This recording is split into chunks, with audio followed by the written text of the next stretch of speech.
You're listening to the Rip Jersey Podcast with James D. Jackson.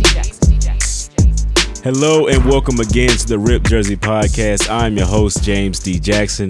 And man, it was such a great weekend of football, and it ended with a great game on Monday night. Let's talk about what we're going to get into. I'm going to talk about the Chiefs and the Raiders Monday Night Football game. We're going to get into the Cowboys winning again with Cooper Rush. Who would have thought that? And then I get into the three things I think you need to know as we move forward into the week. But let's get right down into it. Here's the first story of the day. The first story of the day is we'll give a reaction to the Chiefs and Raiders game. This is a game I didn't think I'll be reacting to because the Raiders have been struggling this year and the Chiefs are the Chiefs. I thought it'd be a blowout, especially in Arrowhead. But the Raiders played one of their best games of the year and they almost pulled it out. Let's get into the numbers of that game real fast. Here's By the Numbers. By the numbers, Derek Carr, the Raiders quarterback, completed 19 of 30 passes for 241 yards and 2 touchdowns. Josh Jacobs, the running back, ran 21 times for 154 yards and 1 touchdown. And Devontae Adams was the guy that we thought he'd be when he came over here from the Packers. 3 receptions for 124 yards and 2 touchdowns. Just that trio together tonight was almost unstoppable. When you have a trio play that well, man, they got to win that game when they play that well. That is unfortunate, because, especially with how this game ended, with their 2 receivers running into each other, Renfro and Adams on that last play. It was 4th down. They threw the ball deep, and I guess they drew up the routes, and they didn't test the speeds of each other. I don't know, because it didn't like the Chiefs defensive backs pushed them into each other. So that's just one of those weird things. We need to see what they say about that, the coaching staff, about how that play was drawn up, because that is really, really weird. And they dominated so well in that first quarter, especially in the trenches. Those guys got together and were just dominant on both sides of the ball. And that's what led them to their 17-3 or 17-0 lead in the first half there. Like I said, Josh Jacobs and Devontae Adams were great, and it was just a great performance for them in that first half before Patrick Mahomes and those guys got together. Let's get into his numbers, because Patrick Mahomes, this is his largest comeback in his regular season career so far, being down 17-3, because that's just not something you see from the Chiefs. That was amazing. Patrick Mahomes completed 29 of 43 passes for 4 touchdowns and 292 yards. I mean, that stat line, it's great for most guys. That's something we see all the time from him. Travis Kelce, who I think is the guy of the night, broke the Monday Night Football record for the most touchdowns by a tight end with 4, and that was just a great game from him. He's shown again why he's one of the best tight ends in the league. Actually, I think he is the best tight end in the league. But we want to get into the controversial Chris Jones roughing the passer on Derek Carr. This is one of the rules I hate, because how can a defender stop himself from falling on top of a guy? If you missed it, Chris Jones tackled Derek Carr, sacked him, got a fumble as well. But when he tackled him, he landed on top of him. And in the rule, by rule, if you put all your weight on the quarterback,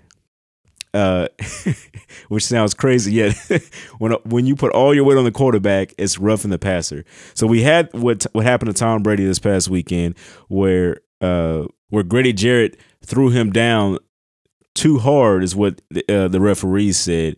So it's just one of those stupid things. You can't touch a quarterback on his head. You can't hit him in the head. You can't hit him below his knees.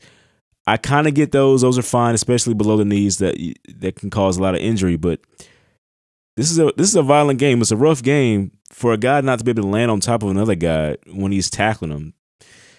That's different, and I think that needs to be addressed here pretty soon. But let's get back into the game. Derek Carr obviously played well, but the Chiefs move on and are now 4-1 on the season. The Raiders drop down to 1-4. This is just one of those games, like I said, that the Raiders needed to win. When your guys play like that, you gotta do it. But let's get into the second story. Here's the second story of the day. The second story of the day is the Cowboys win again with Cooper Rush as their starting quarterback. And man, I tell you what, Cooper Rush is probably one of the best game managers I've ever seen. And I don't know if that's a great achievement, but if there's a game manager that you want, he's the guy to have, because that defense and that run game was keeping the Cowboys so dominant this year. That defense that's a Super Bowl ready defense, I think. They've only given up 14.4 points per game. Micah Parsons, who, was basically a Dallas hometown guy. That's the team he grew up rooting for, his family grew up rooting for, and that's the team he wanted to be drafted to. And he had a great rookie season last year, and now he's just adding on to that. He's showing again he's one of the most dominant players on the defensive line, and it's boding well for him. Their offense is actually kicked up now that they have Cooper Rush, who is not turning the ball over, who is not throwing deep passes that's unnecessary. He's hitting those short routes when he needs to. He's just doing the job that he was assigned. He's not trying to do too much, not trying to get out of himself, and that's just worked well for them. They've only lost to the Bucs this year, and they lost 19-3 in that game when they didn't score a touchdown. But since then, they found their rhythm. They found themselves. They beat the Bengals 20-17. They beat the Giants 23-16. They beat the Commanders 25-10, and they beat the Rams this past week 22-10, who are the defending Super Bowl champions, obviously. So it's actually a great resume, because the Bengals were in the Super Bowl as well last year. That's actually a really good resume for the starting quarterback. And Cooper Rush, not losing, man, never lost. LeVar Ball, stuff like that. He keeps on going. But let's get into the three things I think you need to know. Number three. Number three, the Jets beat the Dolphins 40-17, and man, what a score that is. Zach Wilson has found himself, and he's got the Jets where they've always wanted to be. They're on the uptrend. They have a winning record. Zach Wilson is playing like one of those top draft picks. He's not turning the ball over. He's doing a really good job. He completed 14-21 passes for 210 yards in the win, but he also had a rushing touchdown. He had a catching touchdown in the last game, so he's kind of doing everything around there. And the Jets are now 3-2. The Dolphins fall to 3-2 after their undefeated start at the beginning of the year. Without Tua, man, they don't look as the same. Let's hope Tua gets back soon but healthy, because we saw what happened with his concussion and things like that. Wouldn't want him to be out there if he's not healthy. But let's get into the second thing. Number two, the Giants beat the Packers 27-22. Saquon Barkley, who was a very high draft pick, number 2 in the draft all those years ago, and he is showing again why he was picked that high. He ran the ball 13 times for 70 yards and a touchdown, but he's just a guy that you always have to keep your eye on, and defenses are having a hard time with him, especially out of that Wildcat formation. Daniel Jones has been a great game manager for him as well, and now the Giants are 4-1 this season. They beat the Packers who are now 3-2. Aaron Rodgers, man, without the Devontae Adams, he doesn't have a lot of weapons out there, and that offense is slowing down. That offense is not as high-powered as they used to be.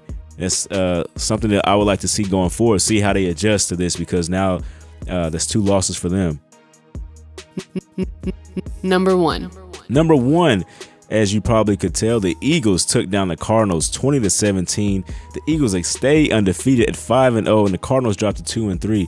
Jalen Hurts, man, he's showing again that you don't have to just throw the ball and be a pocket passer. You can do it in other ways, and he's done it again. He ran for 2 touchdowns in this game. I don't think he had any passing touchdowns. So once again, he's showing that you can win in different ways as long as you have that leadership ability and that ability to run and do it in all the other ways. But that's all I have for you. This has been the Rip Jersey Podcast. I'm James C. Jackson. I want to thank you for sticking around with us. Thanks for watching this video. If you made it this far, like and subscribe to my YouTube channel. Also, I have a podcast called Rip Jersey. Follow that, add it to your playlist, listen to it wherever you can. Thanks for watching again.